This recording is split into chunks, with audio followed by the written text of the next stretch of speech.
구독님들 솔직히 말할게. 지금 팔란티어 주가 차트 보면 완전 미쳤어. 주가 매출 비율이 100배래. 100배. 이게 무슨 소리냐면 예를 들어 동네 치킨집이 1년에 1억 번다고 쳐. 근데 그 치킨집 가게를 100억에 산다는 거야. 미쳤지? 보통 회사들은 5배에서 10배 사이야. 삼성전자도 200고 테슬라 전성기 때도 15배였어. 근데 100배라니. 이 정도면 투자가 아니라 신앙이야. 그래서 월스트리트 애널리스트들 뭐라고 하는지 알아? 팔란티어. 그거 AI 버블 터지면 제일 먼저 파닥 칠 주식이야. 맞는 말 같지? 근데 여기서부터가 진짜 이상한 거야. 이 미친 가격에도 불구하고 블랙록, 뱅가드, JP모건 같은 세계 최고 기관들이 지금도 계속 사 모으고 있어. 심지어 JP모건은 최근 3개월 사이에 지분을 115% 늘렸대. 2배 넘게 산 거지. 도대체 뭘까? 우리가 모르는 뭔가가 있는 걸까? 아니면 이 천재들도 집단 체면에 걸린 걸까? 오늘 밤 장 마감 직후 팔란티어가 2025년 4분기 실적을 발표해.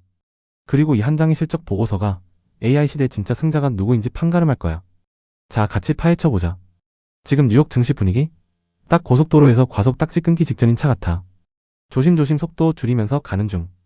1월 한 달 동안 나스닥이 미친듯이 달렸잖아. 근데 2월 들어서면서 갑자기 브레이크 밟기 시작했어. 특히 기술주들. 나스닥은 벌써 1% 가까이 빠졌고 S&P 500도 힘없이 내려앉는 중이야. 왜? 다들 한 가지를 기다리고 있어. 바로 미국 고용지표. 이번 주 금요일에 발표되는데 이게 뭐냐면 미국에서 지난달에 일자리가 얼마나 늘었는지 보여주는 숫자야. 그게 주식이랑 무슨 상관이야? 또 할 수 있는데 이게 진짜 중요해. 예를 들어볼게. 지금 제롬 파월이 이끈 연준이 금리를 3.5에서 3.75%로 묶어놨어. 올리지도 내리지도 않고. 왜냐면 판단이 안 서는 거야. 만약 고용지표가 너무 좋게 나오면 아, 사람들 일자리 많네. 돈 잘 벌고 있네. 그럼 경기가 과열될 수 있으니까 금리 내릴 필요 없어. 이렇게 되는 거지. 주식에는 안 좋은 소식이야. 반대로 고용이 식으면 일자리가 줄어드네? 경기 식는구나. 그럼 금리 좀 내려서 돈 풀어야겠네. 이렇게 되는 거고.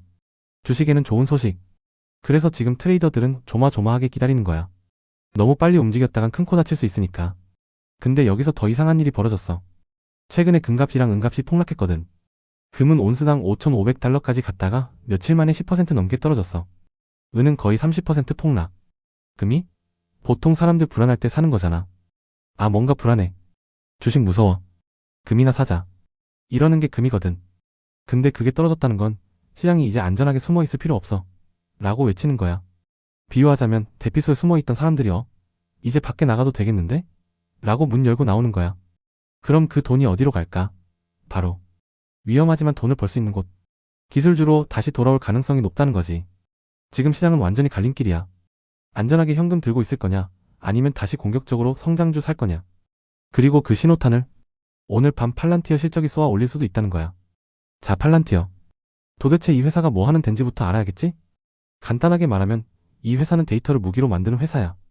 예를 들어볼게. 911 테러 기억하지?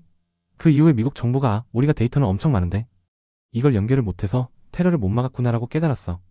FBI는 FBI 데이터만 보고 CIA는 CIA 데이터만 보고 서로 공유도 안 하고. 그래서 2003년에 피터 틸 페이팔 만든 그 사람이 팔란티어를 만들었어. 우리가 흩어진 데이터를 다 연결해서 보여줄게라고.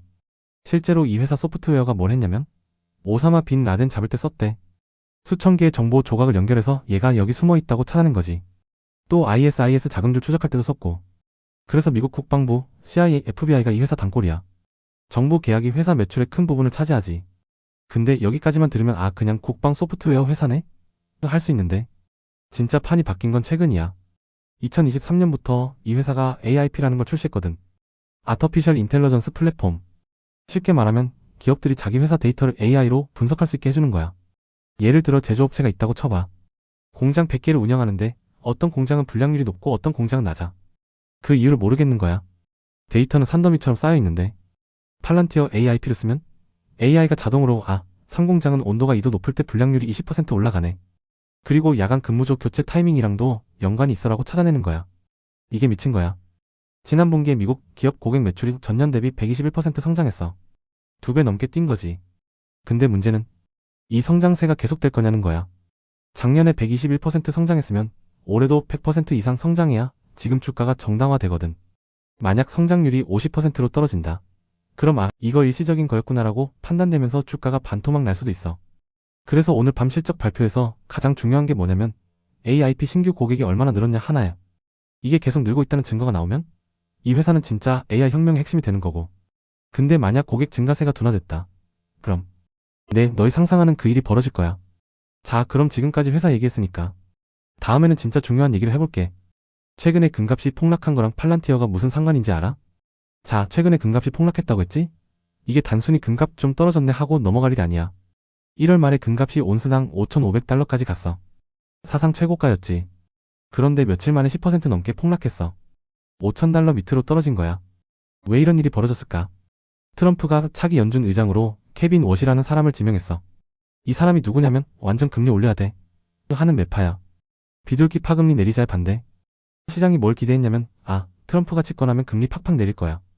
경기 살리려고라고 생각했거든. 근데 케빈 워시가 오면 금리 안 내려. 오히려 더 올릴 수도 있어. 그럼 금은 어떻게 될까? 금은 이자를 안 줘. 그냥 금덩이잖아.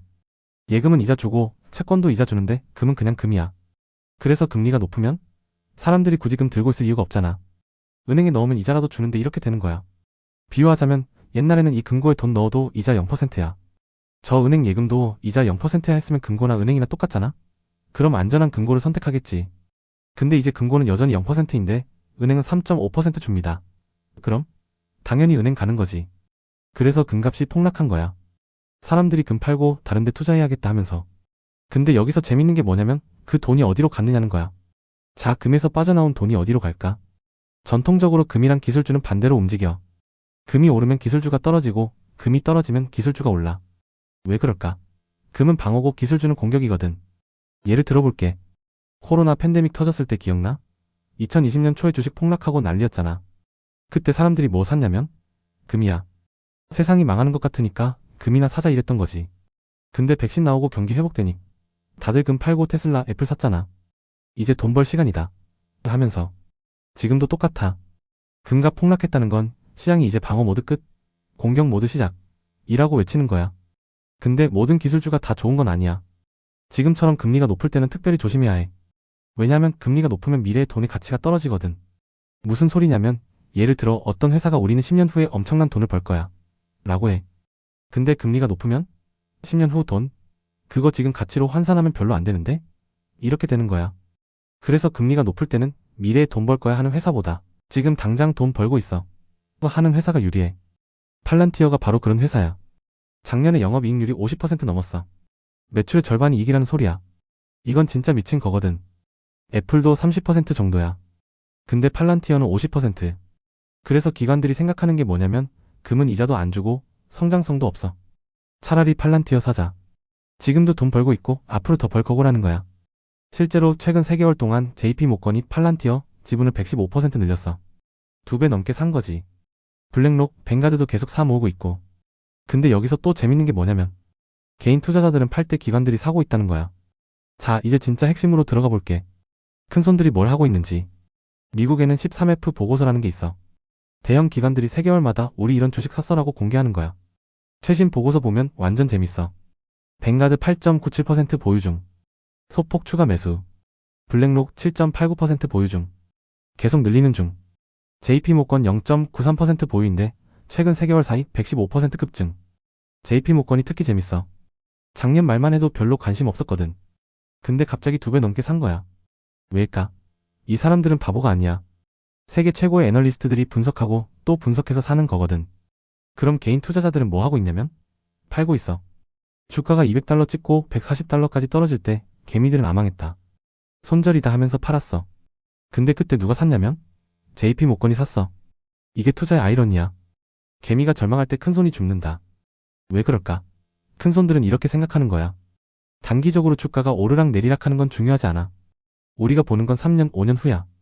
그때 이 회사가 AI 인프라 핵심이 될 거냐, 마냐. 그게 중요한 거지. 실제로 노르웨이 국부펀드도 계속 사 모으고 있어. 이 친구들은 초장기 투자자야. 50년, 100년 보고 투자하는 사람들이거든. 그 사람들이 팔란티어를 미국 국가 인프라처럼 보고 있다는 거야. 전기, 수도처럼 없어서는 안 될 회사로. 근데 여기서 또 재밌는 게 뭐냐면 일부 중소형 헤지펀드들은 팔고 있어. 수익 실현하는 거지. 셔펜 데이버스 같은 펀드는 최근에 보유 지분을 3,050% 줄였어. 어느 정도 올랐으니까 수익 챙기자 이런 거지. 그럼 누가 맞을까? 수익 실현하는 중소형 펀드? 아니면 계속 사 모으는 블랙록, JP모건? 그 답이 오늘 나와. 실적 발표에서 만약 실적이 기대 이상으로 나오면 역시 큰 손들이 맞았구나 하면서 주가가 폭등할 거야. 근데 만약 실적이 실망스럽게 나오면 헤지펀드들이 똑똑했네, 미리 팔아서 하면서 주가가 폭락하겠지. 그래서 오늘이 진짜 중요한 거야. 자, 이제 구체적으로 오늘 밤 실적 발표에서 뭘 봐야 하는지 정리해볼게. 시장이 기대하는 숫자부터 볼까? EPS 주당 순이익 달러 0.23, 매출 달러 1.45, 24억 5천만 달러. 이 정도 나오면 예상대로네 하고 끝나. 주가는 크게 안 움직여. 근데 진짜 중요한 건 이 숫자들이 아니야. 애널리스트들이 진짜 보는 건 따로 있어. 첫 번째, AIP 신규 고객 수. 기업용 AI 플랫폼인 AIP가 얼마나 많은 새 고객을 확보했냐. 이게 핵심이야. 왜냐면 지난 분기에 미국 기업 고객 매출이 121% 성장했거든. 근데 이게 일회성이냐 아니면 계속될 거냐가 중요한 거지. 예를 들어볼게. 작년에 신규 고객이 100개 늘었는데 이번 분기에 신개만 늘었다. 그럼 성장세가 꺾이는구나 하면서 주가 폭락이야. 근데 이번에도 100개 이상 늘었다. 오, 이거 진짜 대세구나 하면서 주가 폭등. 두 번째, 정부 계약 규모.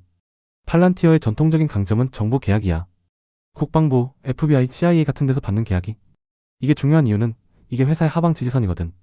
무슨 말이냐면 기업 고객은 경기 안 좋으면 계약 해지할 수 있어. 돈 없어, 팔란티어 그만 쓸래 이럴 수 있단 말이야. 근데 정부 계약은 한번 체결하면 5년 10년 가. 중간에 안 끊어. 그래서 정부 계약이 탄탄하면 최악의 상황에도 적어도 이 정도 매출은 보장된다는 거야. 실제로 분석가들이 보는 게 뭐냐면 RPO라는 거야. 레메이아이닝 퍼포먼스 아블러게이션. 쉽게 말하면 앞으로 받기로 한 돈이야. 예를 들어 정부랑 3년짜리 계약을 했어. 매년 1억 달러씩 받기로 했어. 그럼 RPO가 3억 달러인 거지. 이 숫자가 늘어나면 미래 매출이 확정됐구나 하면서 안심하는 거야. 세 번째, 마진율. 이게 진짜 중요해. 팔란티어가 다른 AI 회사들이랑 다른 점이 뭐냐면 이미 돈을 벌고 있다는 거야. 많은 AI 스타트업들은 매출은 늘어나는데 적자야. 돈 쓰는 속도가 더 빠른 거지. 근데 팔란티어는 작년에 영업이익률이 50% 넘었어. 매출의 절반이 이익이라는 소리야. 이번에도 이 마진율을 유지하냐 못하냐가 중요해. 만약 마진율이 떨어지면 고객 늘리려고 가격을 깎고 있구나, 경쟁이 치열해지는구나, 이렇게 해석되는 거야. 악재지. 근데 마진율이 유지되거나 올라가면 가격 협상력이 있구나, 고객들이 돈 주고라도 사는구나, 이렇게 되는 거고. 호재. 자, 그럼 이제 실적에 따라서 어떻게 대응해야 할지 보자. 오늘 실적 발표 이후에 3가지 시나리오가 가능해. 하나씩 보자. 시나리오 A, 대박 어닝 서프라이즈. 조건이 뭐냐면 EPS가 달러 0.25 이상, 예상치 달러 0.23보다 높음. 매출이 달러 1.45이 넘어감. AIP 고객 증가세가 계속됨. 2026년 가이던스를 상향함. 이렇게 되면 어떻게 될까? 장 마감 직후 애프터마켓에서 주가가 1015% 폭등할 거야. 달러 140에서 달러 160, 달러 165까지 단숨에 올라가는 거지. 근데 여기서 조심해야 해. 애프터마켓에서 뛰었다고 바로 사면 안 돼. 왜냐면 다음날 본장 열리면 차익 실현 매물이 쏟아질 수 있거든. 그래서 이렇게 하는 게 좋아. 애프터마켓은 구경만 함. 다음날 본장 열리고 12시간 지켜봄. 주가가 안정적으로 달러 160 위에서 버티면 그때 진입. 목표가는 단기적으로 달러 175, 달러 180. 여기 뚫으면 정고점인 달러 207까지도 가능해. 시나리오 B, 무난함 예상치 부합. 조건. EPS 달러 0.23 정도 예상 맞춤. 매출도 예상치 근처. 근데 가이던스가 보수적이거나 AIP 성장세가 조금 둔화됨. 이렇게 되면 어떻게 될까? 시장이 나쁘진 않은데 이밸류에이션을 정당화하기엔 부족한데? 라고 생각해.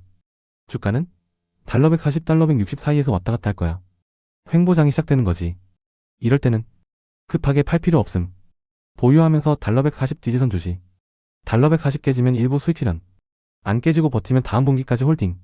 이게 제일 지루한 시나리오야. 주가가 확 오르지도 확 떨어지지도 않고. 시나리오 C, 재앙 어닝 쇼크. 조건.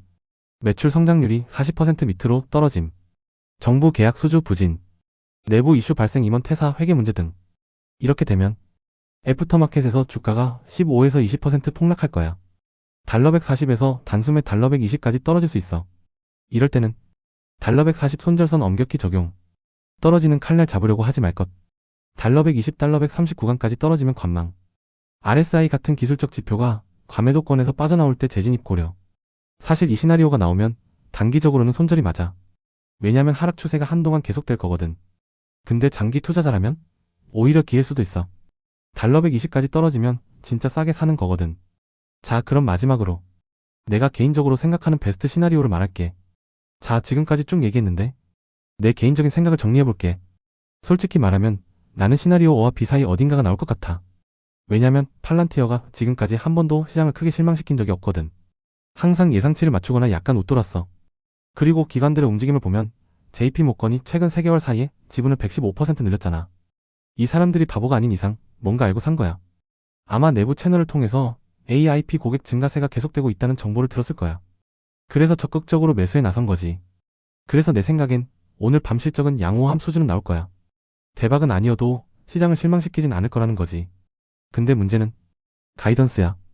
팔란티어 CEO인 알렉스 카프는 원래 보수적인 사람이야. 가이던스를 낮게 잡는 편이거든. 그래야 다음 분기 예상보다 잘했어. 할 수 있으니까.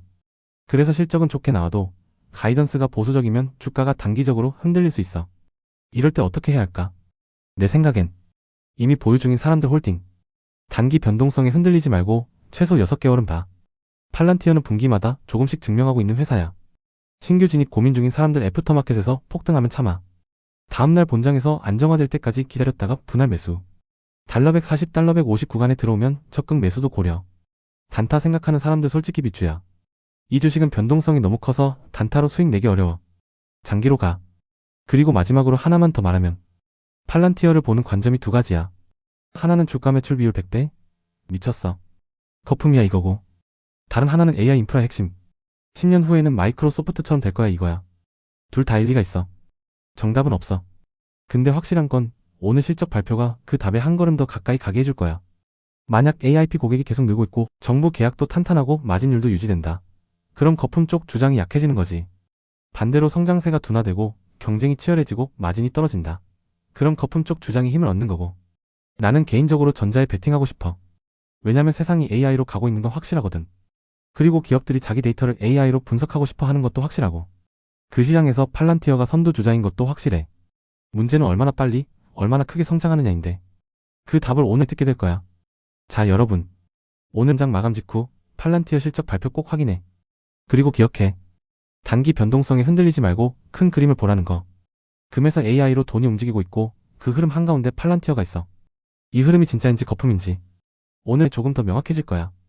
구독자님들의 투자에 조금이라도 도움되길 바라며 이만 마칠게.